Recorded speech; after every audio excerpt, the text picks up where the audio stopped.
ያው ሰዓት ለውጥም ስለተደረገ ትንሽ አሁን ትንሽ ያስቸግራል፣ ግን ምንም ችግር የለም። አባታችን ዋናው እርሶ መገኘቶት ነው። እሺ እግዚአብሔር ያክብርልኝ። ላይ ከወንጌል ይቀጥሉ መምህር። እሺ እግዚአብሔር አምላክ ያክብርልን አባታችን። እሺ ራዕየ ዮሐንስ ምዕራፍ 11ን ዛሬ እንጨርሳለን። ራዕየ ዮሐንስ ምዕራፍ 11ን ዛሬ እንጨርሳለን። በባለፈው ያቆምነው እግዚአብሔር አምላክ እየረዳን በባለፈው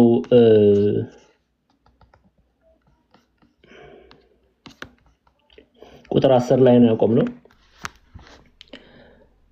እነዚህም ሁለት ነቢያት በምድር የሚኖሩትን ስላሰቃዩ በምድር የሚኖሩት በእነርሱ ላይ ደስ ይላቸዋል፣ በደስታም ይኖራሉ፣ እርስ በርሳቸውም ስጦታ ይሰጣጣሉ የሚለውን ሐሳብ አይተን ከቁጥር 1 እስከ 10 ያለውን በባለፉት ሁለት መርሃ ግብሮች አይተን ነው ያቆምነው።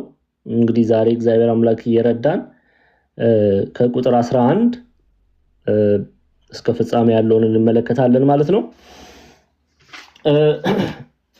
ቁጥር 11 ላይ ከሶስት ቀን ተኩልም በኋላ ከእግዚአብሔር የወጣ የሕይወት መንፈስ ገባባቸው፣ በእግሮቻቸውም ቆሙ፣ ታላቅም ፍርሃት በሚመለከቱት ላይ ወደቀባቸው ይላል። ደግመን እናያለን። ከሶስቱ ቀን ተኩል በኋላም ከእግዚአብሔር የወጣ መንፈስ ገባባቸው፣ በእግሮቻቸውም ምን አሉ? በእግሮቻቸውም ቆሙ፣ ታላቅም ፍርሃት በሚመለከቱት ላይ ወደቀባቸው ይላል። እንግዲህ እዚህ ክፍል ላይ በቀጥታ እየተናገረ ያለው ስለ ሄኖክና ኤልያስ ነው። ከሶስቱ ቀን ተኩል በኋላ መባሉ የተሰጣቸውን ጊዜ ከጨረሱ በኋላ ምስክራቸውንም ከፈጸሙ በኋላ ከሶስት ቀን ተኩል በኋላ አንድም ምስክርነታቸውን ፈጽመው ሰማዕት ከሆኑ በኋላ 3 ቀን ተኩል በድናቸው ሬሳቸው በኢየሩሳሌም ታላቂቷ ከተማ የሚለው ኢየሩሳሌምን ነው፣ በኢየሩሳሌም ተጥሎ ነበር። ስለዚህ ከሞቱ ከሶስቱ ቀን ተኩል በኋላ ከእግዚአብሔር የወጣ የሕይወት መንፈስ ገባባቸው፣ በእግሮቻቸው ቆሙ፣ ታላቅም ፍርሃት በሚመለከቷቸው ላይ ወደቀባቸው ይላል። እሺ ከሶስቱ ቀን ተኩል በኋላም እናየዋለን። ይሄን ሐሳብ ለመረዳት ቁጥር 9ን ማየት ያስፈልጋል። ራዕይ 11:9 ላይ ከወገኖችና ከነገዶችም ከቋንቋዎችም ከአሕዛብም የሆኑ ሰዎች 3 ቀን ተኩል በድናቸውን ይመለከታሉ። ስንት ቀን ተኩል? 3 ቀን ተኩል። ሄኖክና ኤልያስ ሐሳዊው መሲህ እግዚአብሔር አምላክ የሰጣቸውን ጊዜ ከጨረሱ በኋላ ያስተምሩ ዘንድ ይመክሩ ዘንድ ከእግዚአብሔር የራቁትን ይመልሱ ዘንድ ከመከሩ ካስተማሩ ከገሰጹ በኋላ ሐሳዊው መሲህ መሞት የተገባቸው ነውና ሰው ናቸውና ሰው ደግሞ ወደ አፈር መመለስ ግድ ይለዋልና ሞትን መቅመስ ስለነበረባቸው ሐሳዊው መሲህ እንደገደላቸው በባለፈው በነበረው ትምህርታችን ላይ አይተናል። ይዋጋቸዋል፣ ያሸንፋቸውማል፣ ይገድላቸውማል ተብሎ ተጽፏል በምዕራፍ 11 ቁጥር 7 ላይ። ምስክራቸውንም ከፈጸሙ በኋላ ከጥልቁ የሚወጣው አውሬ ምን ይላቸዋል? ይዋጋቸዋል፣ ያሸንፋቸውማል፣ ከዛስ ይገድላቸውማል ተብሎ ተጽፏል። ይሄ ከሆነ ከ3 ቀን ተኩል በኋላ 3 ቀን ተኩል በኋላ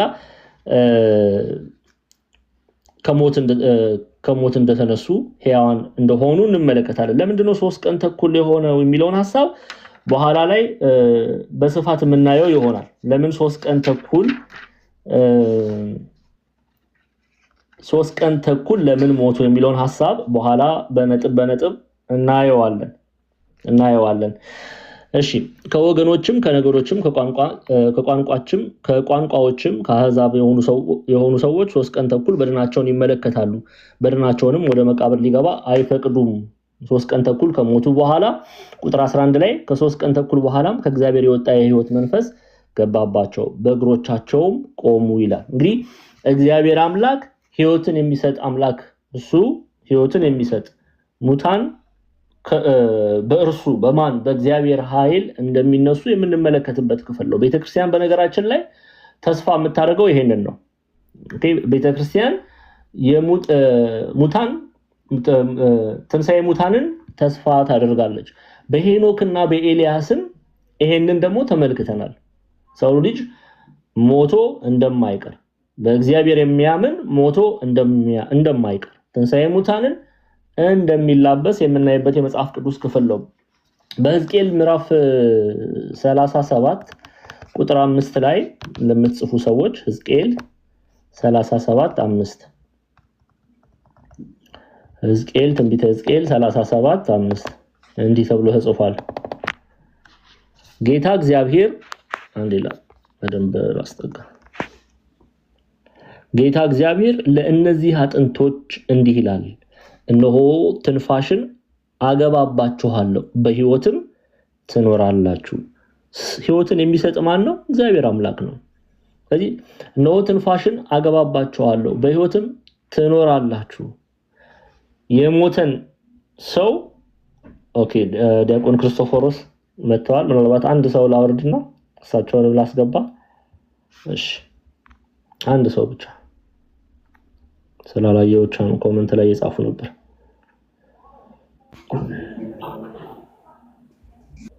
እሺ ዲያቆንዬ እግዚአብሔር አምላክ ያክብርልን። እሺ እንመለስ። ጌታ እግዚአብሔር ለእነዚህ አጥንቶች እንዲህ ይላል፣ እነሆ ትንፋሽን አገባባችኋለሁ፣ በሕይወት ትኖራላችሁ። እና ለሰው ልጅ ሕይወትን የሚሰጥ እግዚአብሔር አምላክ ነው። እግዚአብሔር አምላክ ሄኖክና ኤልያስ ከሞቱበት ይነሱ ዘንድ እንደፈቀደ የምንመለከትበት ክፍል ነው። ይሄ ክፍል በተለይ የትንሣኤ ሙታን የለም የሚሉ የሚያፍሩበት፣ ትንሣኤ ሙታን ትምህርት የማይቀበሉ የሚደነግጡበት፣ ሐሳቢያን የሚያፍሩበት ክፍል ነውና ሄኖክና ኤልያስ እግዚአብሔር አምላክ ከሙታን መካከል እንዳስነሳቸው እናይበታለን። ሌላው በዚህ በአንደኛ ተሰሎንቄ ምዕራፍ 4 ቁጥር 16 እና 18 ላይ የቤተክርስቲያን ተስፋ የክርስቲያኖች ተስፋ ይህ እንደሆነ ሐዋርያው ቅዱስ ጳውሎስ ይነግረናል።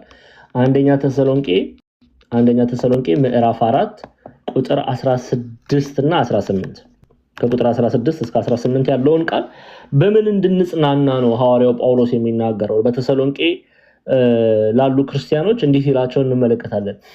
ጌታ ራሱ በትእዛዝ በመላእክትም አለቃ ድምፅ በእግዚአብሔርም መለከት ከሰማይ ይወርዳልና በክርስቶስም የሞቱ አስቀድመው ይነሳሉ። ከዚህ በኋላ እኛ ሕያዋን የሆነን የምንቀረው ጌታን በአየር ለመቀበል። በአየር ሲል የኢትዮጵያ ኦርቶዶክስ ተዋሕዶ ቤተክርስቲያን ምን ብላ ነው የተረጎመችው? ይህን ክፍል የተሰሎንቄ መጽሐፍ ባጠናንበት አውድ አይተናል። አየር የሚለው ክብር ነው። ጌታን በክብር ለመቀበል በከፍታ ለመቀበል የተባለ ይነገራል። ከነርሱ ጋር በደመና እንነጠቃለን። ደመናም ክብር ተብሎ ይተረጎማል። ጌታን በአየር ለመቀበል ከነርሱ ጋር በደመና እንነጠቃለን፣ እንዲሁም ሁልጊዜ ከጌታ ጋር እንሆናለን። ስለዚህ እርስ በርሳችሁ በዚህ ቃል ተጽናኑ ይላል ሐዋርያው ቅዱስ ጳውሎስ። እንድንጽናና የተነገረን ትንሣኤ ሙታን ነው። በክርስቶስ የምናምን ትንሣኤ ሙታን አለን፣ ሞተን አንቀርም። በሄኖክና በኤልያስም ሕይወት የምንመለከተው ይህንን ነው። ሐሳዊው መሲህ ከገደላቸው በኋላ ቅዱስ ኤፍሬም ሶርያዊም እንደነገረን ከገደላቸው በኋላ ምንድን ነው ሕይወትን ማን ሰጣቸው? እግዚአብሔር አምላክ ሕይወትን እንደሰጣቸው እናያለን። በቤተክርስቲያን በተለይ መዝሙረ ዳዊት 30 ቁጥር 5 ላይ ይሄንን መዝሙር ደግሞ ቤተክርስቲያን ትዘምራለች። መዝሙር ማስረጃ እየያዛችሁ ነው ብዬ ገምታለሁ። ማስረጃ መዝሙር መዝሙረ ዳዊት 35 ላይ እንዲህ ይላል፣ ቅዱሳን ሆይ ለማን ዘምሩ? ለእግዚአብሔር ዘምሩ፣ ለቅድስናውም መታሰቢያ አመስግኑ ካለ በኋላ ቁጣው ለጥቂት ጊዜ ነው፣ ሞገሱ ግን ለሕይወት ዘመን ልቅሶ ማታ ይመጣል፣ ጠዋት ግን ደስታ ይሆናል ይላል። ለቅሶ ማታ ይመጣል፣ ጠዋት ግን ደስታ ይሆናል። ክርስቲያኖች አዝነው በሄኖክና በኤልያስ ሞት ቢያዝኑም በኋላ ግን ደግሞ በመነሳታቸው ሞትን ድል አድርገው በእግዚአብሔር ኃይል በመነሳታቸው ቤተክርስቲያን ትደሰታለች እና ክርስቲያኖች ትንሣኤ ሙታን እንዳለን ማወቅና መረዳት ገንዘብ ማድረግ ያስፈልጋል። እሺ ያንን ነው የምናየው። ቁጥር 11 ላይ ከ3 ቀን ተኩልም በኋላ ከእግዚአብሔር የወጣ የሕይወት መንፈስ ገባባቸው፣ በእግሮቻቸው ቆሙ ይላል። ከ3 ቀን ተኩል የተባለው መተው የተሰጣቸውን ጊዜ ፈጽመው ከዛ በኋላ ሐሳዌ መሲህ ከገደላቸው ከ3 ቀን ተኩል በኋላ እግዚአብሔር አምላክ ከሙታን መካከል ይነሱ ዘንድ ኃይልን ብርታትን እንደሰጣቸው እንመለከታለን። አንድምታ ትርጓሜያችን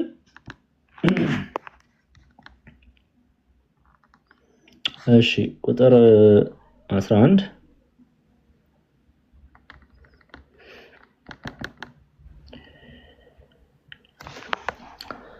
ከ3 ቀን ተኩል በኋላ ነፍሳቸው ከእግዚአብሔር ዘንድ ታዛ መጥታ ታድርባቸዋለች፣ ይነሳሉ፣ ሕይወት ይሰጣቸዋል። ጥግ መቋሚያ ሳይሹ ይቆማሉ። ምን ማለት ነው? አባቶቻችን መቋሚያ ሳይሹ ይቆማሉ ሲሉ አጋዥ ሳያግዛቸው ቀጥ ብለው ይቆማሉ።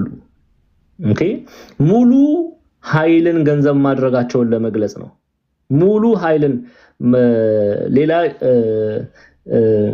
የተሰጣቸው ወይም ነፍሳቸው ወደ እነርሱ ስትመለስ በሙሉ ጤንነት መቆማቸውን በኃይል መገለጣቸውን መቆማቸውን ለመግለጽ ነው። አጋዥ አያስፈልጋቸውም የሚለውን መቋሚያ ሳይሹ የሚሉት አባው አጋዥ እንዳላስፈልጋቸው ከሙታን መካከል ሲነሱ እንግዲህ የ3 ቀን ተኩል በድን ነው የተነሳው እንግዲህ ስለዚህ መቋሚያ ወይም አጋዥ ሳያስፈልጋቸው እውነተኛ የሆነ ምትሃት ሳይሆን እውነተኛ የሆነ ድንቅ ተአምር በእግዚአብሔር እጅ እንደተሰራ ለመግለጽ ነው። መቋሚያ ሳይሹ ይቆማሉ የሚለው አጋዥ ሳያስፈልጋቸው ይቆማሉ። ሐተታ ሁሉም ተካክሎ እንዲያቸው የከተማው ሌሊት አይተኛም፣ ስራ ሲሰራ ያድራል፣ ሲነጋ ፀሐይ እስክትሞቅ ተኝቶ ያረፍዳል፣ የገጠሩ ማልዶ ተነስቶ ሲገሰግስ ይረፍድበታል። ሁሉም ተካክሎ እንዲያቸው ከቀን እኩል በኋላ አለ።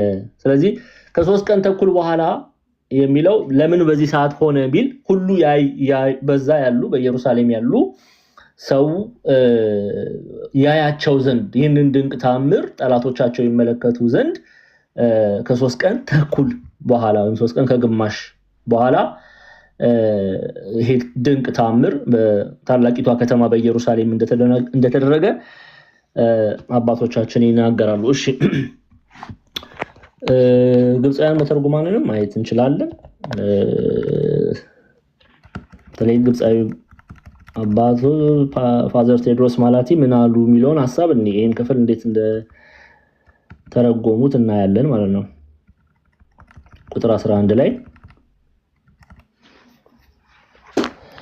they did not rise by their own personal power በራሳቸው ኃይል አይደለም የተነሱት። በራሳቸው ኃይል አይደለም የተነሱት። ለእግዚአብሔር ለኢየሱስ ክርስቶስ ስንናገር ምንድነው የምንለው? በአባቱ ፈቃድ፣ በራሱ ፈቃድ፣ በመንፈስ ቅዱስ ፈቃድ እያልን ነው የምንጠራው። ሄኖክና ኤልያስ ግን በራሳቸው ፈቃድ አልተነሱም። እዚህ ላይ ልንረዳ ልንጠነቀቅ ያስፈልጋል። በማን ኃይል ላይ የተነሱት? በእግዚአብሔር ኃይል ላይ የተነሱት። they did not rise by their own personal powers because they were ordinary creatures, not like the incarnate God who has the authority to lay down his life and the power to take it again. so ያነጻጽራል። ግብፃውያን መተርጉማን ያነጻጽራሉ። አሁን ለምሳሌ ፍጡር መሆናቸውን ይገልጹልናል። ኦርዲናሪ እንደማናችንም እግዚአብሔር አምላክ ፈጥሯቸዋል። እግዚአብሔር አምላክ ኃይሉን ገልጾ ከሙታን መካከል ተነሱ እንጂ እነሱ በራሳቸው አይደለም የተነሱት። ግን ስለ ኢየሱስ ክርስቶስ ስንናገር እሱ ፍጹም አምላክ ፍጹም ሰው ነው። ከሙታን መካከል ተነሳ ስንል እንዴት ነው? በአባቱ ፈቃድ፣ በራሱ ፈቃድ፣ በመንፈስ ቅዱስ ፈቃድ ነው። ቤተክርስቲያን እንዲህ ባለ ትምህርት ነው የምታስተምረው። በራሱ ፈቃድ አልተነሳም አትልም ቤተክርስቲያን። ኦኬ፣ ይሄ በዚህ አጋጣሚ ማወቅና መረዳት ያስፈልጋል። ስለ ኢየሱስ ክርስቶስ ስንናገር በራሱ በመንፈስ ቅዱስ እና ደግሞ በእግዚአብሔር አብ ፈቃድ እንደተነሳ ነው። ሞትን ድል አድርጎ ተነሳ ነው የምንለው በራሱ ኃይል። ሄኖክና ኤልያስ ግን ይህን ማወቅና መረዳት አለብን። በእግዚአብሔር ኃይል ነው የተነሱት። ከኔ ጋር ናችሁ ኦርቶዶክሳውያን ክርስቲያኖች? ስለ ኢየሱስ ክርስቶስ ስትናገሩ እጅግ በተለይ ትንሣኤ ሙታን ላይ ስትናገሩ መጠንቀቅ ያስፈልጋል። ምንድን ነው የምንለው? በእግዚአብሔር አብ በራሱ ፈቃድ በመንፈስ ቅዱስ ፈቃድ ተነሳ ነው የምንለው። ኦኬ፣ ግን ደግሞ የምንለው መጽሐፍ ስለሚናገር ነው። ለምሳሌ ጌታችን መራችን ኢየሱስ ክርስቶስ በራሱ ኃይል ሞትን ድል አድርጎ እንደሚነሳ ነግሮናል። ዮሐንስ ወንጌል ምዕራፍ 2 ላይ እንመልከት። ዮሐንስ ወንጌል ምዕራፍ 2 ላይ ስትመጡ ተመልከቱ። ከቁጥር 19 ጀምሬ እንመልከት። ኢየሱስም መልሶ ይህን ቤተ መቅደስ አፍርሱት። ቤተ መቅደስ ብሎ የሚጠራው ስጋውን ነው። ኦኬ፣ ኢየሱስም መልሶ ይህን ቤተ መቅደስ አፍርሱት፣ በ3 ቀንም አነሳዋለሁ አላቸው ይላል። በምን ቀን? በ3 ቀንም አነሳዋለሁ። ስለዚህ አይሁድ ይህ ቤተ መቅደስ ከ46 ዓመት ጀምሮ ይሰራ ነበር ይላል። የሰለሞን ቤተ መቅደስን ነው እነሱ እያወሩ ያሉት። አሁን እዚህ ጋር አልተግባቡም። አይሁዳውያን ስለማን ነው የሚያወሩት? አይሁዳውያን ኢየሱስ ክርስቶስ ስለማን እያወራ ነው የመሰላቸው? ስለ ሰለሞን ቤተ መቅደስ ነው እያወራ የመሰላቸው። ጌታችን መራችን ኢየሱስ ክርስቶስ ግን እየተናገረ ያለው ስለ ስጋው ነው። ይሄ ስለ ስጋው ነው። ስለዚህ ኢየሱስም መልሶ ይህ ቤተ መቅደስ አፍርሱት፣ በ3 ቀንም አነሳዋለሁ አላቸው። ስለዚህ አይሁድ ይህ ቤተ መቅደስ ከ46 ዓመት ጀምሮ ይሰራ ነበር፣ አንተስ በ3 ቀን ታነሳዋለህን አሉት። እርሱ ግን ስለ ሰውነቱ ቤተ መቅደስ ይል ነበረ። ጌታችን መድኃኒታችን ኢየሱስ ክርስቶስ እየተናገረ ያለው ስለምንድን ነው? እርሱ ስለ ሰውነቱ ቤተ መቅደስ ይል ነበረ። ስለዚህ ከሙታን ከተነሳ በኋላ ደቀ መዛሙርቱ ይህን እንደተናገረ አሰቡና መጽሐፍንና ኢየሱስ የተናገረውን ቃል አመኑ ተብሎ ተጽፏል። ስለዚህ ጌታችን መድኃኒታችን ኢየሱስ ክርስቶስ እየተናገረ ያለው ስለ ስጋው ነው። በ3 ቀን አነሳዋለሁ ነው ያለው። አያችኋል? አነሳዋለሁ፣ በስልጣኑ በኃይሉ እንደሚያነሳው ነው የሚናገረው። ስለዚህ ስለ ኢየሱስ ክርስቶስ ትንሣኤ ሙታን ስንናገር ልንጠነቀቅ ያስፈልጋል። በአብ በራሱ ፈቃድ በመንፈስ ቅዱስ ፈቃድ ብለን ነው መናገር ያለብን። ኦኬ፣ ብለን ነው መናገር ያለብን። እግዚአብሔር አብ አነሳው ብንል አዎ መጽሐፍ ይላል፣ ትክክል ነው። ግን እግዚአብሔር አብ አነሳው ስንል በራሱ ፈቃድ አልተነሳም ማለታችን እንዳልሆነ ልናስረዳ ያስፈልጋል። በእግዚአብሔር አብ በራሱ በእግዚአብሔር መንፈስ ቅዱስ ኃይል ተነሳ ብለን ነው መናገር ያለብን። ኦኬ፣ እሺ። እና ይህን ከተረዳን እንቀጥላለን ማለት ነው። እሺ፣ ታላቅም ፍርሃት በሚመለከቱት ላይ ወደቀባቸው። ታላቅም ፍርሃት በሚመለከቱት ላይ ወደቀባቸው የተባለው እነማንን ነው እየተናገረ ያለው? ደስታቸው ፍጹም ሳይሆን ይላሉ። ምን ማለት ነው? አስቀድመው ሄኖክና ኤልያስ በመገደላቸው የተደሰቱ ሐሳውያን አሉ። የሐሳዊው መሲህ ተከታዮች እርሱ መሲህ ነው፣ እርሱ ክርስቶስ ነው ብለው የተከተሉት ሄኖክና ኤልያስ በመገደላቸው ደስተኞች እንደነበሩ አይተናል። ይሄንን ደግሞ ቁጥር 10 ላይ እንመለከታለን። እዚሁ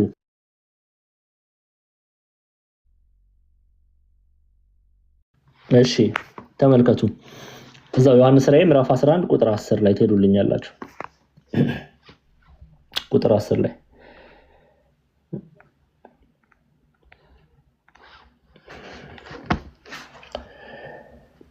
እነዚህም ሁለት ነቢያት በምድር የሚኖሩትን ስላሰቃዩ በምድር የሚኖሩት በእነርሱ ላይ ደስ ይላቸዋል፣ በደስታም ይኖራሉ፣ እርስ በርሳቸውም ስጦታ ይሰጣጣሉ ይላል። አያችሁ፣ እርስ በርሳቸው ምን ይላሉ? ስጦታ ይሰጣጣሉ። እነዚህም ሁሉ ነቢያት በምድር የሚኖሩትን ስላሰቃዩ በምድር የሚኖሩት በእነርሱ ላይ እነዚህ ሁለት ነቢያት በምድር የሚኖሩትን ስላሰቃዩ በምድር የሚኖሩት በእነርሱ ላይ ደስ ይላቸዋል። ስለሰቃዩ ማለት እውነትን ስለተናገሩ ነው የተሰቃዩት። አይታችኋል። ሐዋርያ ቅዱስ ጳውሎስ በሀገረ ገዢውን በሐዋርያት ሥራ ምዕራፍ 24 ላይ ባለሳሳት እንመለስ አንዴ። ጥሩ ለምን ተሰቃዩ የሚለውን ሐሳብ በደንብ አይተናል በባለፈው፣ ግን ደግመን ብናይም መልካም ነው። ከቁጥር 22 ጀምሬ ላንብብላችሁ።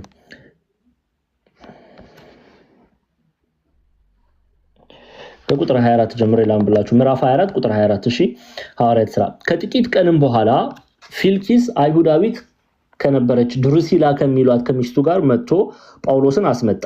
በኢየሱስ ክርስቶስም ስለማመን የሚናገረውን ሰማው። እርሱም ስለ ጽድቅና ራስን ስለመግዛት ስለሚመጣውም ኩነኔ ሲነጋገር ሳለ ፊልኪስ ፈርቶ አሁንስ ሂድ፣ በተመቸኝ ጊዜ ልኬ አስጠራሃለሁ ብሎ መለሰለት ይላል። እንግዲህ ፊልኪስ የተሰቃየው ጳውሎስ ስለምን ስለተናገረ ነው? ስለ ጽድቅና ራስን ስለመግዛት፣ ከኃጢአት ስለመራቅ፣ ስለ ቅድስና። ይህንን የማያደርጉ ግን የእግዚአብሔር ፍርድ እንደሚገለጥባቸው ስላስተማረ ነው። ፊልኪስ ፈርቶ ይላል መጽሐፉ። አያችሁ፣ ፊልኪስ ፈርቶ አሁንስ ሂድ፣ በተመቸኝ ጊዜ ልኬ አስጠራሃለሁ ብሎ መለሰለት ይላል። ኃጥአን እንደዚህ ናቸው። እንግዲህ የእግዚአብሔርን ቃል መስማት የማይፈልጉ ይጨነቃሉ። እውነተኛው የእግዚአብሔር ቃል ያስጨንቃቸዋል። ለእግዚአብሔር ቃል መገዛት አይፈልጉም። ስለዚህ ምን ይጨነቃሉ። ሄኖክና ኤልያስ የሚያደረጉት እንዲህ ነው። ሐዋርያው ቅዱስ ጳውሎስ እንዳደረገ ነው። ሄኖክና ኤልያስ ሲመጡ ጨለማውን ጨለማ፣ ብርሃኑን ብርሃን፣ እውነትን እውነት፣ ሐሰትን ሐሰት ብለው ነው የሚያስተምሩት። ስለዚህ ሰዎች ይጨነቃሉ። ሰው ደግሞ ይህን መስማት አይፈልግም አይደለ? ሰው ጉዱ ካሳን እኮ መስማት አይፈልግም። ሰው እውነት የሚናገረውን መስማት አይፈልግም። መስማት የሚፈልገው ይኸው እያያችሁ ነው አይደለ? ዘመኑ እያሳየን ነው። የሚሰሙት ምን የሚያደርጉና ኃጢአት የሚናገሩ ናቸው። ምን ችግር አለው የሚሉ ናቸው። የጫማ ቁጥር የሚናገሩት ናቸው የሚሰሙት አይደለ? አዎ። ባንክ አካውንት ውስጥ 1 ሚሊዮን ብር አስገባልሃለሁ የሚሉ ሐሰተኞች ናቸው የሚሰሙት። የሚሰሙት ወንበዴዎች ናቸው። እውነተኞቹን ሰው መስማት አይፈልግም፣ ይጨነቃል። ሄኖክና ኤልያስ፣ በነገራችን ላይ ሄኖክና ኤልያስ ሲመጡ እንዲህ ነው የሚሆነው። አይሁዳውያን እነሱ ሳላመኑም እሺ ልንል እንችላለን። ክርስቲያኖች ሳይቀሩ ይነሱባቸዋል። ሊያደምጧቸው ሊሰሟቸው አይፈልጉም። ይሄን ደግሞ አይተናል ባለፈው በተማርነው ክፍል ላይ አይደለ? ቅዱስ ቄርሎስ በኢየሩሳሌም ሐሰተኛ መሲህ ወይም አንቲክራይስት የክርስቶስ ተቃዋሚውን አይሁዳውያን ብቻ ሳይሆን ክርስቲያኖችም ሳይቀር ምን ይሉታል? ይቀበሉታል። ምን ብለው? አንተ ነህ መሲህ ብለው፣ አንተ ነህ የምታድነን፣ አንተ ነህ የተቀባኸው፣ አንተ ነህ የተሾምከው፣ አንተ ነህ ክርስቶስ ብለው ይቀበሉታል፣ ያመልኩታልም። ኦኬ። ስለዚህ አይሁዳውያንም ክርስቲያኖችም ይህንን ገንዘብ ያደርጋሉ። ምንድነው? ቅዱስ ቄርሎስ በኢየሩሳሌም ክፉ አይሁድ መሲህ ነው ብለው ይቀበሉታል። ምድራዊ መንግስትን የሚናፍቁ አንዳንድ ክርስቲያኖችም ይከተሉታል። ሐሳዊው መሲህ ማለት ነው። አንተ ነው እውነተኛ ብለው ነው የሚከተሉት። ስለዚህ በኋላ ላይ ሄኖክና ኤልያስን ማን ነው የሚቀበለው? ሄኖክና ኤልያስ መጥተው ቢያስተምሩ ብዙዎች ይጨነቃሉ። ለምን? ትምህርታቸው የሚያስጨንቅ ነው እንዴ? አይደለም እኮ። ሕይወት የሚሰጥ ትምህርት ነው። ወደ ክርስቶስ የሚያቀርብ ትምህርት ነው። ሰው ግን ያንን መስማት ስለማይፈልግ ይጨነቃል። እንደ ዘንድሮ ማለት ነው። አሁን ዘንድሮ ሄዶ አንድ ሰው ተነስ ንስሐ ግቡ፣ ይሄ ዘማዊ ትውልድ ንስሐ ካልገባ ይጠፋል፣ እግዚአብሔር ይፈርድበታል፣ እግዚአብሔር ይቀጣዋል ቢል ምንድነው የሚባለው? ማን ፈራጅ ያደረገ ነው አይደል ምንድነው? እኔ ይመስለኛል ሄኖክና ኤልያስ ሲመጡም እንደዛ ምንድል ይመስለኛል። አብዛኞቻችን ምንቀበላቸው አይመስለኝም። መጽሐፉም ይላል ደግሞ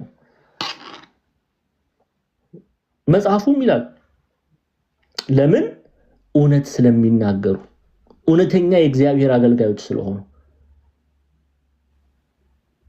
ኦኬ ለሐሳዊው መሲህ የሚሰግዱትን ይሄ ስህተት ነው፣ ንስሐ ካልገባችሁ ትጠፋላችሁ ብለው ስለሚናገሩ ሰው አይሰማቸውም።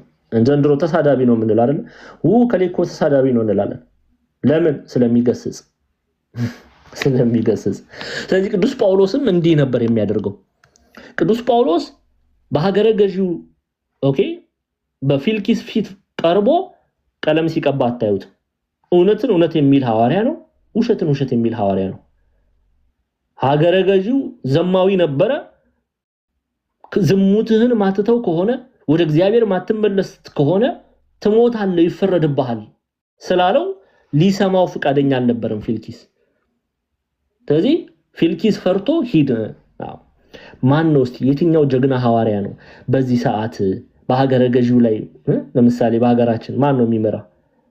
አብይ ፊት ቀርቦ ይሄ በደልህ ወደ እግዚአብሔር አያቀርብህም፣ ትሞታለህ፣ ይፈረድብሃል ብሎ የሚናገር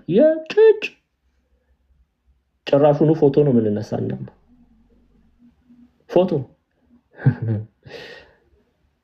ከዘፋኞች ጋር ከመገሰጽ ይልቅ ከነሱ ጋር ፎቶ ነው የምንነሳ።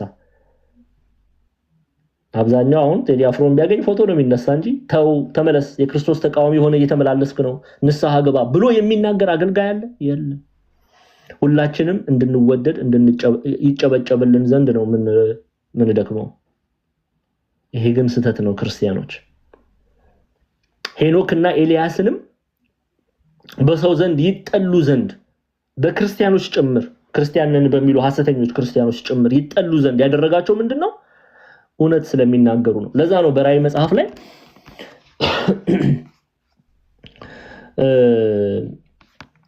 በምድር የሚኖሩት ስላሰቃዩ አለ። ምንም ያደረጉት ነገር የለም። እውነትን ስለነገሩ በምድር የሚኖሩ ሐሳውያን በምድር የሚኖሩ ኃጢአተኞች ተጨነቁ፣ እውነትን መስማት ስለማይፈልጉ ማለት ነው።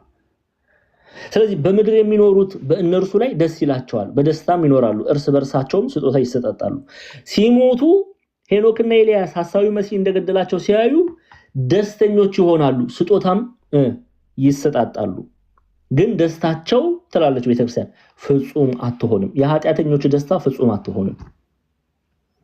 የክርስቶስ ተቃዋሚ ደስታ ፍጹም አትሆንም። የሐሳዊው መሲህ መግዛት ፍጹም አይሆንም። ወዲያው እግዚአብሔር አምላክ ከ3 ቀን ተኩል በኋላ ከእግዚአብሔር የወጣ የሕይወት መንፈስ ገባባቸው፣ በእግሮቻቸው ቆሙ። ታላቅም ፍርሃት በሚመለከቱት ላይ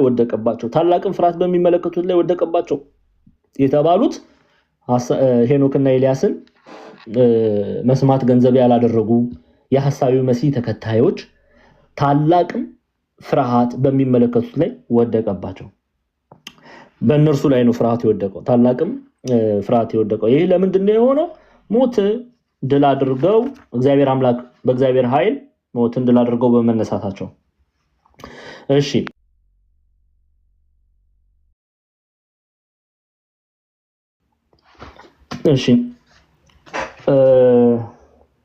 ለዚህ ነው ቅድም አይታችኋል መዝሙር 35 ላይ መዝሙረ ዳዊት 35 ላይ ደግመን እንየው። ለምትጽፉም ሰዎች ብትጽፉት ደስ ይለኛል። ይሄ የቤተክርስቲያን ደስታዋ ነው።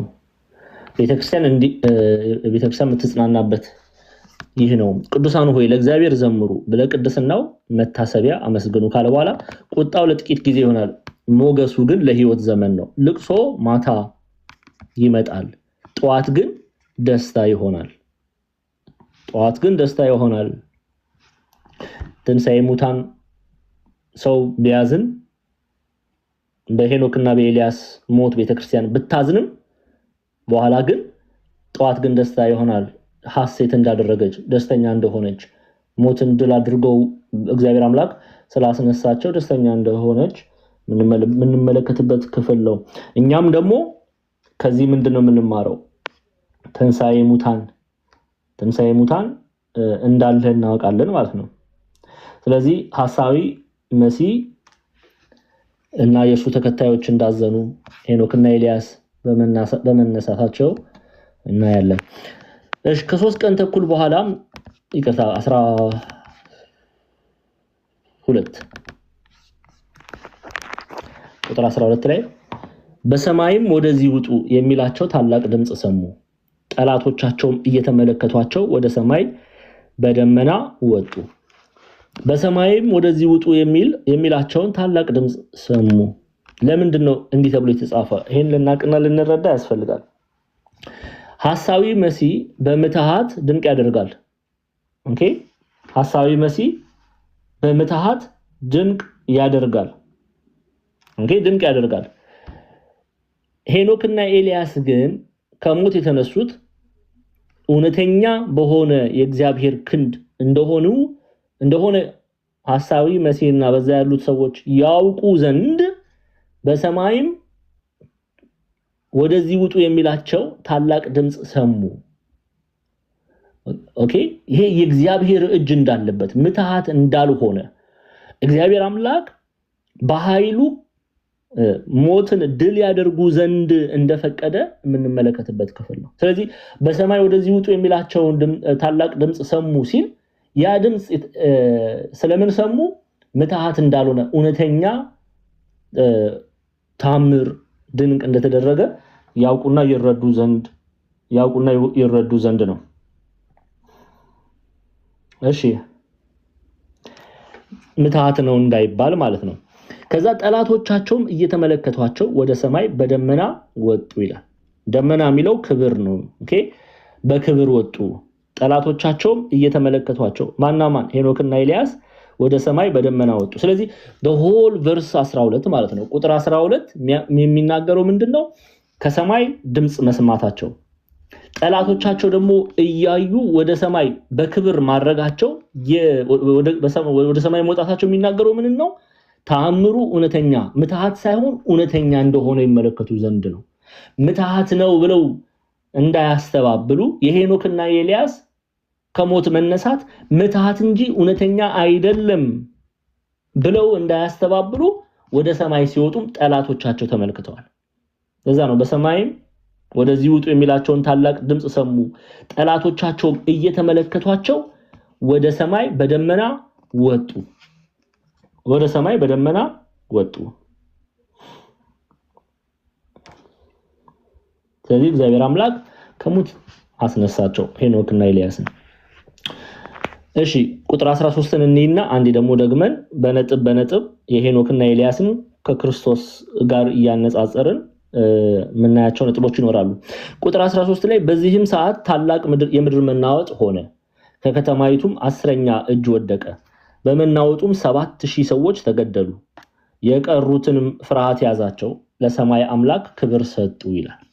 ኦኬ እሺ ቁጥር 13 ላይ ታላቅ የምድር መናወጥ ሆነ፣ ሄኖክና ኤልያስ በክብር ወደ ሰማይ ከወጡ በኋላ ምድር ተናወጠች፣ ከከተማይቱም 10ኛ እጅ ወደቀ ይላል። አንድ 10ኛው የሐሰተኛው መሲህ እርሱን መሲህ ነው ብለው የተከተሉ፣ አምላክ ነው ብለው የተከተሉ፣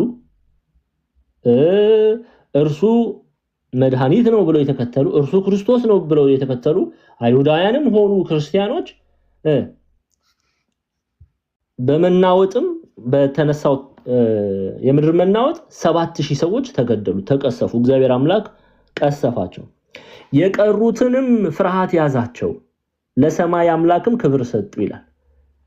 በነገራችን ላይ ለሰማይ አምላክ ክብር ሰጡ አለ እንጂ አመኑ አላለም። አላመኑ። በጣም ነው የሚገርመው። ይሄንንም የሄኖክና የኤልያስን ሄኖክና ኤልያስ ላይ የወረደውን የእግዚአብሔር እጅ አይተው ድንቅ አይተውም ቢሆን ፈርተው ክብር ሰጡ እንጂ አላመኑም። በኋላ ምናየው ይሆናል። ይገርማችሁ ነገር አላመኑም። ኦኬ በእግዚአብሔር አመኑ ተብሎ አይደለም የተነገረው። ምን ክብር ሰጡ ተብሎ ነው የተጻፈው። ለሰማዩም አምላክ ለሰማዩም አምላክ ክብር ሰጡ እንጂ አላመኑም። ለምንድነው አሁን የምድር መናወጥ የሆነው? ጠቅለል እናድርገውና ከቁጥር 1 እስከ 13 አሁን ያየነውን ጠቅለል አድርገን በነጥብ አንዳንድ ነጥቦች እኔ ግብፃውያን መተርጉማን ይሄንን እንዲህ ብሎ አስቀምጠውልናል እናያለን። ከዛ በፊት አንድምታ ትርጓሜያችንን እንይና እንቀጥላለን። እሺ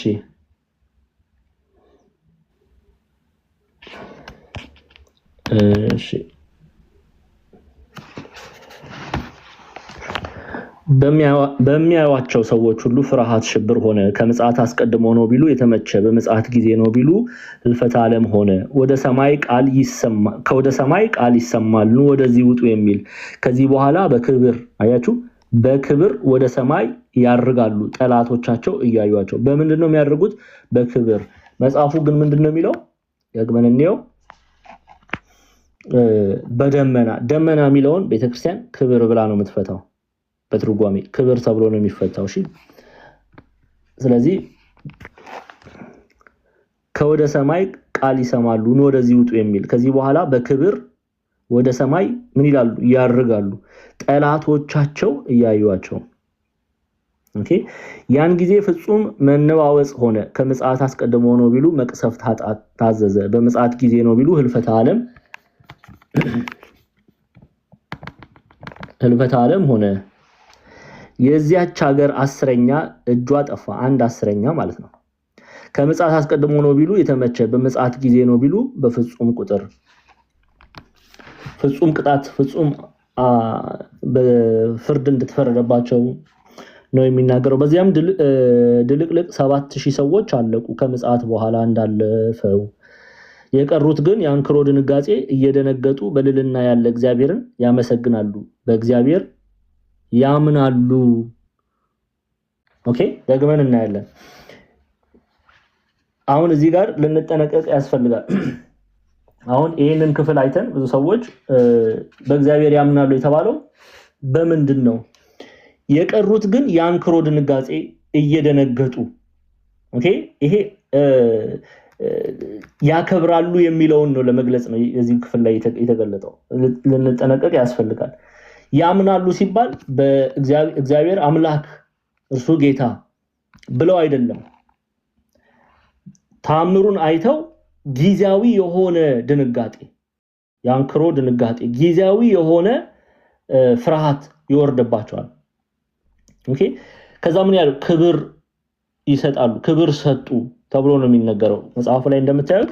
ለሰማዩም አምላክ ክብር ሰጡ፣ ለሰማዩም አምላክ ክብር ሰጡ እንጂ አመኑ የሚለው ክርስቲያን ሆኑ በክርስቶስ አመኑ ተብሎ አይተረጎምም።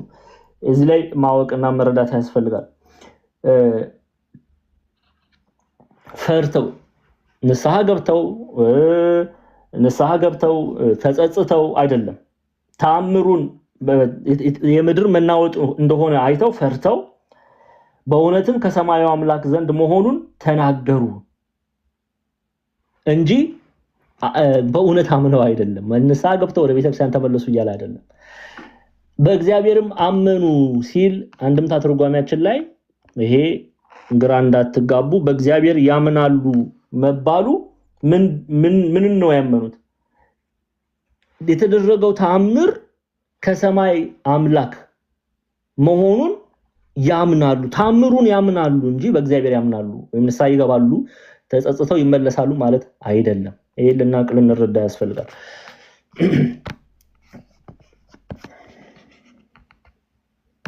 ለዚህ ነው ለሰማዩም አምላክ ክብር ሰጡ።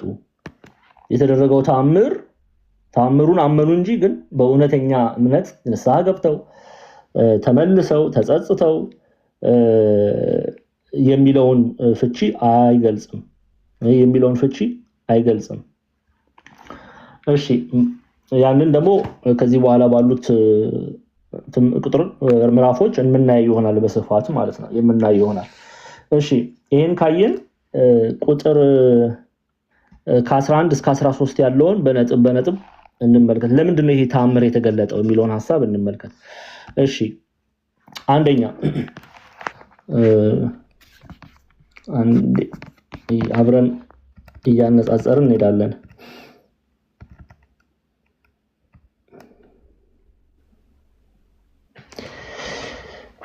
ከዛ በፊት ግብፃውያን መተርጉማን አመኑ የሚለውን ክፍል እንዴት እንደሚገልጹት እንመልከት። This earthquake confirms the divinity of the message. ኦኬ የመሬት መንቀጥቀጥ ምን ነው ኮንፈርም ያረጋገጠው ኦኬ መልእክቱ የእግዚአብሔር እንደሆነ ኦኬ ሌላ ኃያል ታላቅ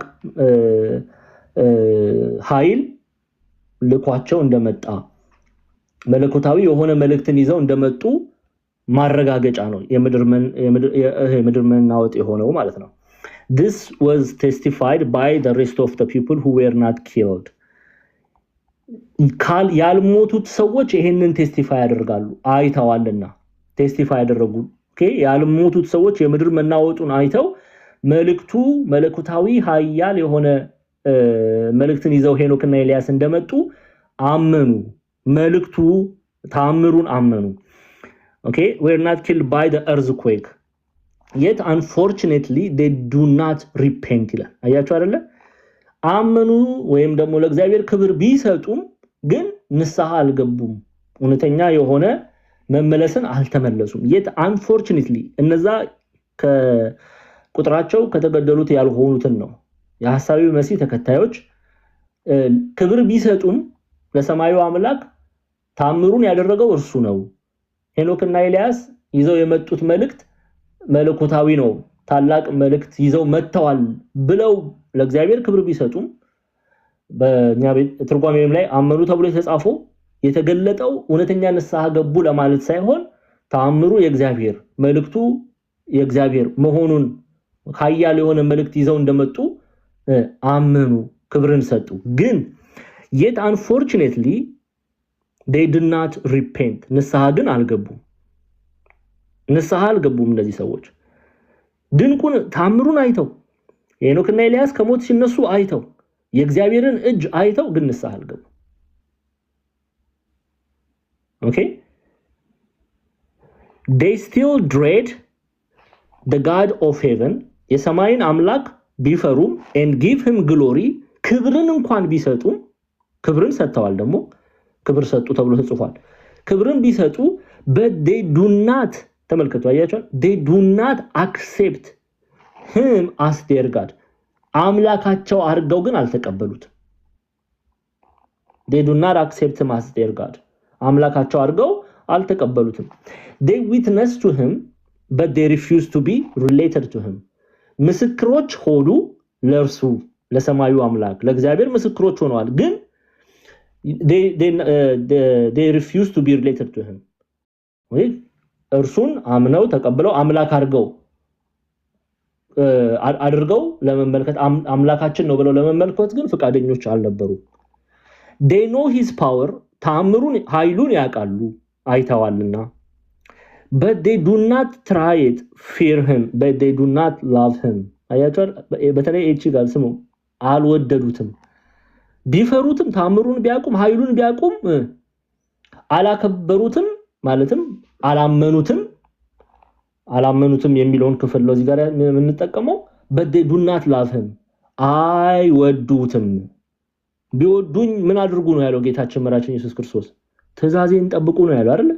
አዎ ግን አልወደዱትም። ስለዚህ በጣም የሚገርም ነው። አሁን አብዛኞቻችን እንዲህ አይነት ባህሪ ነው ያለን።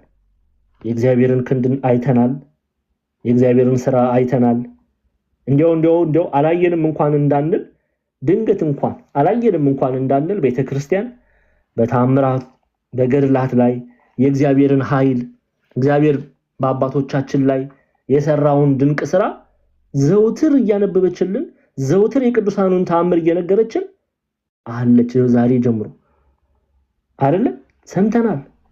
እግዚአብሔር በቅዱሳን መጽሐፍት ላይ በመጽሐፍ ቅዱስ ላይ እኛ እንኳን አልሰማን እንኳን እንድል በመጽሐፍ ቅዱስ ላይ የተጻፉትን አንብበናል። ሐዋርያው ቅዱስ ጳውሎስ በሐዋርያቱ ላይ እግዚአብሔር አምላክ የገለጠውን ክንዱን አይተናል። ግን ምን አላልንም? ብናከብረውም ብንፈራውም አላመለክነውም አልወደድነውም። መውደዳችን እንዴት ነው የሚገለጠው? ንስሐ በመግባት። መውደዳችን እንዴት ነው የሚገለጠው? በስራ። ዛሬም ድረስ ያላመንም በእውነት ያላመንም ብዙ ሰዎች አለን እና የነዚህ ሰዎች መጨረሻ ምንድነው? ያላመኑት ሰዎች መጨረሻ ምንድነው የሚለውን እናያለን። ስለዚህ አንድምታ ትርጓሜያችን ላይ በትመጡ በእግዚአብሔር ያምናሉ የተባለው ከዚህ አውድ ነው የሚፈታ። በነገራችን ላይ ለትርጓሜም ትርጓሜ ያስፈልጋል። ማወቅና መረዳት ያስፈልጋል። ለዚህ ነው የምትማሩት እዚህ መታችሁ አይደለ የእግዚአብሔርን ቃል። ስለዚህ መጨረሻ ፍጻሜያቸው ምን ሆነ? አሁን 1/10ኛው ነው የተመታው። ያላመኑትስ ምን ሆኑ? ያንን እናያለን ማለት ነው። እየተረዳችሁ ነው? እሺ እንቀጥል።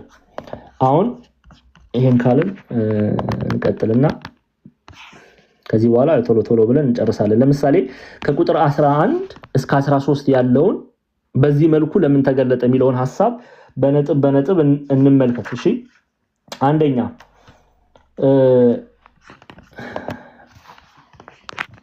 አሁን ስለ ሄኖክና ኤልያስ ፍጻሜውን እነዚህ ነጥቦች ያዙልኝ። By this the two witnesses terminate their message and it remains for us to know about them ይላል። ምን okay, by this the two witnesses terminate their message, okay, and it remains for us to know about them that they are two. አንደኛ ይሄንን they are two ሁለት ናቸው ሄኖክና ኤልያስ። ለምን by the mouth of 2 or 3 witness the matter should be established። ምን ይያሉ ነው? በሁለት ወይም በሶስት ምስክርነት ነገር ያጸናልና ሁለት ሆነው እውነትን መሰከሩ። ስንት ሆነው? ሁለት ሆነው እውነትን መሰከሩ። ሁለት የመሆናቸው ሚስጥር ምንድነው? ምስክርነት በሁለት ወይም በሶስት ምስክርነት ነገር ይጸናልና ሁለት ሆነው እውነትን መሰከሩ። ኦኬ እሺ እንቀጥል። so they are two ሁለት ናቸው ሄኖክና ኤልያስ because by the mouth of 2 or 3 witness the matter shall be established። ምስክርነታቸው ሁለት ናቸው። ምስክርነት በሁለት ወይም በሶስት ይጸናል። ስለዚህ ሁለት ሆኑ። እንቀጥላለን። they came in the spirit of their Lord and Savior Jesus following his example in many matters ይላል። ሄኖክና ኤልያስ የመጡት እንደ ጌታቸው በኑሯቸው ጌታችን ኢየሱስ ክርስቶስን መስለውት ነው። ምስክርነታቸው በሞታቸው ብቻ አይደለም። ቅዱስ ኤፍሬም ሶርያዊ እንደነገረን በሰይፍ አንገታቸው ተመቶ ሞቱ ብሎናል አይደለ? በክፍል 2 ትምህርታችን ላይ ግን በሞታቸው ብቻ አይደለም ኢየሱስ ክርስቶስ ምስክር የሆኑት። በምናቸው ነው? they came in the spirit of their Lord and Savior Jesus following his example in many matters። በኑሯቸው ጌታችን ኢየሱስ ክርስቶስን መስለው ምስክር ሆነው መተዋል። እርሱን መስለው ማለት ነው። ሐዋርያው ቅዱስ ጳውሎስ በቆሮንቶስ መጽሐፍ ምንድነው የሚለው? አንደኛ ቆሮንቶስ ምዕራፍ 11 ቁጥር 1 ላይ እኔ ክርስቶስን እንደምመስል እኔን ምሰሉ። ምን ማለት ነው? በህይወት መምሰል። ምስክርነት አንዱ በህይወት መምሰል ደግሞ ያስፈልጋል። በእግዚአብሔር አምናለሁ ብሎ መመላለስ አይደለም፣ እግዚአብሔርን መምሰል ያስፈልጋል። ኦኬ፣ ክርስቶስን አምናለሁ ብሎ መመላለስ አይደለም፣ ክርስቶስን መምሰል መሆን ያስፈልጋል። በህይወት መስሎ እርሱን ሆኖ ስንል በግብር ማለት ነው። መስሎ መመላለስ ያስፈልጋል። ክርስቶስ የሚያደርጋቸውን ነገር አድርጎ መመላለስ ያስፈልጋል። በእኛ ውስጥ ክርስቶስ መታየት መቻል አለበት። ክርስቶስን መስሎ ማለት ክርስቶስ በእኛ ውስጥ እየታየ መመላለስ፣ በሰዎች ዘንድ መመላለስ አለበት። ሄኖክና ኤልያስ ያደረጉት ያንን ነው። ምስክርነታቸው በመሞታቸው ብቻ ሳይሆን ወይም ደግሞ ሁለት ስለሆኑ ብቻ ሳይሆን ምስክርነታቸው የጸናው ኢየሱስ ክርስቶስን መስለው ተመላልሰዋል። ለዚህ ነው በኑሯቸው በዕለት ዕለት ኑሯቸው በተለያዩ የህይወት ኑሯቸው በዚች ባስተማሩበት ጊዜ በኑሯቸው ጌታችን ኢየሱስ ክርስቶስን መስለውታል። ኦኬ፣ እርሱን መስለው ተመላልሰዋል። ምስክርነታቸው ዊትነስ ሆነዋል። ኦኬ፣ ለዛ ነው ግብፃውያን መተርጉማን they came in the spirit of their Lord and Savior Jesus following his examples in many matters የሚለው እሺ እንቀጥል ሌላኛው the period of their ministry is about 3.5 years which is the period of manifest ministry of Jesus Christ ምን ይያሉ ነው እንደ ጌታ 3 ዓመት ከመንፈቅ እንደ ጌታቸው እንደ ኢየሱስ ክርስቶስ እንደ ጌታችን እንደ ኢየሱስ ክርስቶስ አስተምረው ጨርሰዋል ጌታችን መራሽን ኢየሱስ ክርስቶስ በዚህ ምድር ላይ በተመላለሰበት ጊዜ ወንጌልን በመስበክ በማስተማር የወሰደውን ጊዜ ተመሳሳይ ጊዜ መውሰዳቸው ከእርሱ ጋር መመሳሰላቸውን ይገልጻል አንድነታቸውን ይገልጻል ኦኬ ስለዚህ 3 ዓመት ከመንፈቅ እንደ ጌታቸው እንደ ኢየሱስ ክርስቶስ አስተማሩ ኦኬ 3 ዓመት ይሄንን ነው የሚገልጸው the lord was crucified the lord was crucified for the sake of the truth and they as well ኢየሱስ ክርስቶስ ስለ እውነት ሰማዕትነት ተቀብሏል እነርሱም ስለ እውነት ሰማዕታት ሆነዋል በዚህ ማንን መስለዋል ክርስቶስን መስለዋል አሁን ክርስቶስ ሄኖክና ኤልያስ ክርስቶስን የመሰሉበትን መንገድ ነው ያየን ያለነው ያስተማሩት የጊዜ ሂደት ከክርስቶስ ጋር ይቀራረባል በህይወታቸው ክርስቶስን መስለዋል ክርስቶስ ለእውነት እንደሞተ እነርሱም ለእውነት ሰማዕትነት ተቀብለዋል ይሄ ሁሉ የሚያሳየው ምንድነው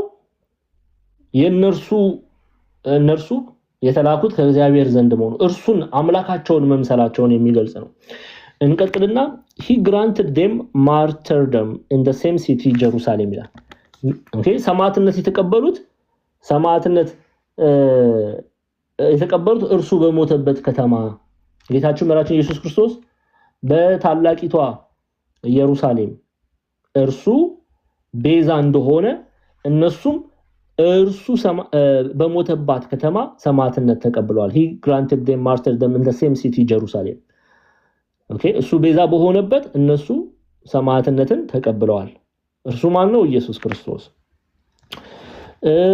through his resurrection the lord gave them a spirit of life to confirm their message ኦኬ ምን ይያል እርሱ በራሱ ተነሳ እነርሱን በመንፈሱ አስነሳቸው through his resurrection እሱ ሞትን ድል አድርጎ በመነሳቱ እርሱ የሚለው ማንን ነው ኢየሱስ ክርስቶስን the lord gave them a spirit of life to confirm their message ኦኬ በእርሱ ሞትና ትንሳኤ እነሱ ህይወትን አገኙ ማን ሄኖክና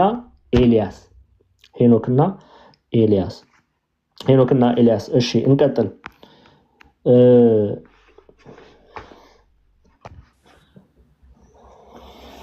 እሺ ሌላ አንድ ሁለት እናንሳ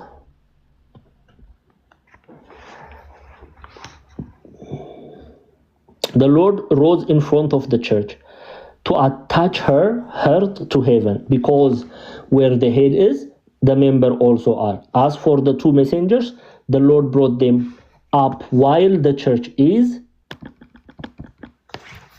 dispersed in the wilderness but he rose them up in front of the antichrist followers to rebuke them okay ምን ይያለ ነው ጌታችን መራችን ኢየሱስ ክርስቶስ በቤተ ክርስቲያን ፊት okay አረገ ተነስ ከመቃብር በራሱ ኃይል ተነሳ ወደ ሰማያትን በክብር ተቀበሉት በቤተ ክርስቲያን ፊት ቤተ ክርስቲያን ያያየችው ሐዋርያት ያያዩት ኦኬ ለምንድን ነው ይሄ የሆነው የቤተ ክርስቲያን ልብ ኦኬ ሰማያዊውን ነገር ይመለከት ዘንድ እርሱ ባለበት ራስ የሚለው ክርስቶስን ነው እርሱ ባለበት ሰማያዊውን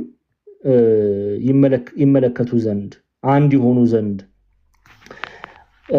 ሄኖክና ኤልያስ እግዚአብሔር አምላክ ሲያስነሳቸው ቤተክርስቲያን በስደት ላይ ነበረች በበረሃ ነበረች but he rose them up in front of the antichrist followers እርሱ ደግሞ ሄኖክና ኤልያስን በሐሰተኛው መሲህ ተከታዮች ፊት አስነሳቸው ለምን to rebuke them ያላመኑትን ይገስጽ ዘንድ ሄኖክና ኤልያስ እውነትን ይዘው እንደመጡ ይገልጽ ዘንድ ያዩት የምትሃት ሳይሆን እውነተኛ ድንቅ የሆነ ተአምር እንደሆነ ተመልክተው ይገሰጹ ዘንድ ንስሐ ይገቡ ዘንድ ወደ እርሱ ይመለሱ ዘንድ። እሺ ሌላ at the crucifixion ወይም በክርስቶስ ጌታችን መድኃኒታችን ኢየሱስ ክርስቶስ ሲሰቀል an earthquake took place የምድር መናወጥ ሆኖ ነበር። ይሄንን አይተናል። አሁንም ሄኖክና ኤልያስ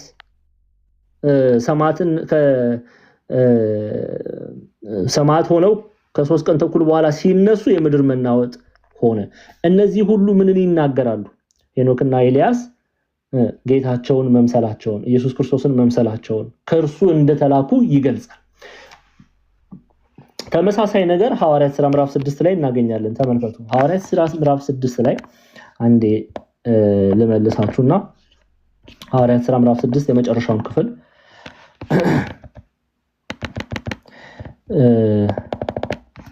እስጢፋኖስን አይሁዳውያን በሐሰት ከሰው ሙሴን ይሳደባል፣ የእግዚአብሔርን ቤተ መቅደስ ይሳደባል፣ የሙሴን ሕግ ይሽራል፣ እግዚአብሔርን ይሳደባል ብለው በሐሰት ከሰሱት። አሁን በሐሰት ሲከሱት ክሳቸው ሐሰት እንደሆነ እግዚአብሔር እንዲህ በሚል ታምር ሙሴና እስጢፋኖስ አንድ መሆናቸውን ሲገልጽ እንዲህ አስቀመጠ። በሸንጎም የተቀመጡት ሁሉ ትኩር ብለው ሲመለከቱት እንደ መልአክ ፊት ሆኖ ፊቱን አዩት ይላል። የማን? የእስጢፋኖስ። ግቡና አንብቡት። ኦኬ። እነሱ ምን እያሉ እየከሰሱት ነበር? ተመልከቱ። ይህ ሰው በዚህ በተቀደሰው ስፍራ በሕግም ላይ የስድብን ነገር ለመናገር አይተውም። ይህ የናዝሬቱ ኢየሱስ ይህን ስፍራ ያፈርሰዋል፣ ሙሴ የሚያስተላልፈውን ሥርዓት ይለውጣል ሲል ሰምተነዋል የሚሉ የሐሰት ምስክሮች አቆሙ። በዚህ ሰዓት ላይ እግዚአብሔር የእስጢፋኖስን ፊት እንዴት አድርጎ እንደቀየረው ተመልከቱ። በሸንጎም የተቀመጡት ሁሉ ትኩር ብለው ሲመለከቱ እንደ መልአክ። የማን ፊት ነው እንደ መልአክ ፊት የሆነው? የእስጢፋኖስ። እንደ መልአክ ፊት ሆኖ ፊቱን አዩት። ለምንድን ነው እንዲህ የሆነው? ይሄ ታምር ምንን ነው የሚገልጸው? ሙሴ እግዚአብሔርን ተነጋግሮ ሲወርድ ከተራራው ላይ የሙሴ ፊት ያበራ ነበረ። እስጢፋኖስን በሐሰት ሲከሰስ የእስጢፋኖስ ፊት እንደ መልአክ ፊት ሆኖ አዩት። ሁለቱም ላይ ተመሳሳይ ታምር መደረጉ ምንን ነው የሚያሳየው? የሙሴም የእስጢፋኖስም አምላክ እግዚአብሔር አምላክ ነው። ሙሴና እስጢፋኖስ በአንድ ህብረት በአንድ ስምምነት ላይ መሆናቸውን ለመግለጽ ነው ተመሳሳይ ተቀራራቢ ታምር የሆነው። በዚሁ መልኩ ሄኖክና ኤልያስም አምላካቸውን ክርስቶስን መሰሉ። እሺ እንቀጥል ቶሎ ብለን ከዛ እንጨርሳለን። ቁጥር 14 ላይ ሁለተኛው ወዮ አልፏል፣ እነሆ ሶስተኛው ወዮ በቶሎ ይመጣል። አሁን ከዚህ በኋላ የቀረው ምንድነው? ፍርድ፣ ዳግም ምጽአት፣ ጌታችን መድኃኒታችን ኢየሱስ ክርስቶስ ሊመጣ ነው። ስለዚህ ሁለተኛው ወዮ አልፏል፣ እነሆ ሶስተኛው ወዮ በቶሎ ይመጣል። ይሄ እንግዲህ ሰባተኛ መለከት ሊነፋ ነው ማለት ነው። ሰባተኛው መልአክ ሰባተኛውን መለከት ሊነፋ ነው። ስድስቱን አይታችኋል። እስካሁን ድረስ እያየን ያለ ነው ስድስቱን ነው። አሁን ሰባተኛው መለከት ሊነፋ ነው። ኦኬ፣ ሰባተኛው መለከት ሊነፋ ነው። ወተርፈክሌ ሕማም ብሎ ነበርና ከሁለት መከራ አንዲቱ በዚህ አለፈች፣ ገና አንዲቱ መከራ ወደ ኋላ አለች ይላል። አሁን አንድ ቀረ ማለት ነው። አንድ መለከት ቀረ። ያ ሰባተኛው መልአክ ሰባተኛውን መለከት ሊነፋ ነው ማለት ነው። ሰባተኛውን መለከት ሊነፋ ነው ማለት ነው። እሺ እንግዲህ በሰባተኛው መለከት ላይ የጌታ መምጣት ይሆናል ማለት ነው። ፍጻሜ ይሆናል ማለት ነው።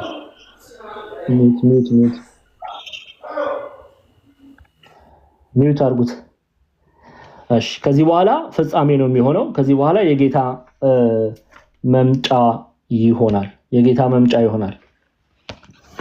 እሺ ሰባተኛው መልአክ ነፋ፣ በሰማይም ያለም ከዛ በፊት ቁጥር 15 እስከ 19 አይ ቲንክ ስንት ሰዓት ነው አሁን? እንቀጥል ወይስ አርብ ነው? ረቡን ጨርሰው ይሄንን ረቡን ጨርስ ወይስ እዚህ ላይ እናብቃ? ቁጥር 14 ላይ እናብቃ። መሽቷል አይደለ? ምክንያቱም ከዚህ በኋላ የጌታ መምጫ ነው የሚሆነው። ምዕራፍ 11 እንጨርስና ምዕራፍ 12ን እንጀምራለን ፈተና ወስዳችሁ። ስለዚህ እዚህ ጋር እናብቃ። እስካሁን የተማራችሁትን ያዙ። እሺ መሽቷል። እሺ ቁጥር 14 ላይ እናውጣ። ከቁጥር 15 እስከ 19 ረቡዕ እንጨርሳለን። ያስተማረን የገሰጸን የቅዱሳን አባቶቻችን አምላክ ጌታችን አምላካችን አባታችን መድኃኒታችን ኢየሱስ ክርስቶስ ስሙ ከአጥናፍ እስከ አጥናፍ የከበረ የተመሰገነ ይሁን። እጅጉንም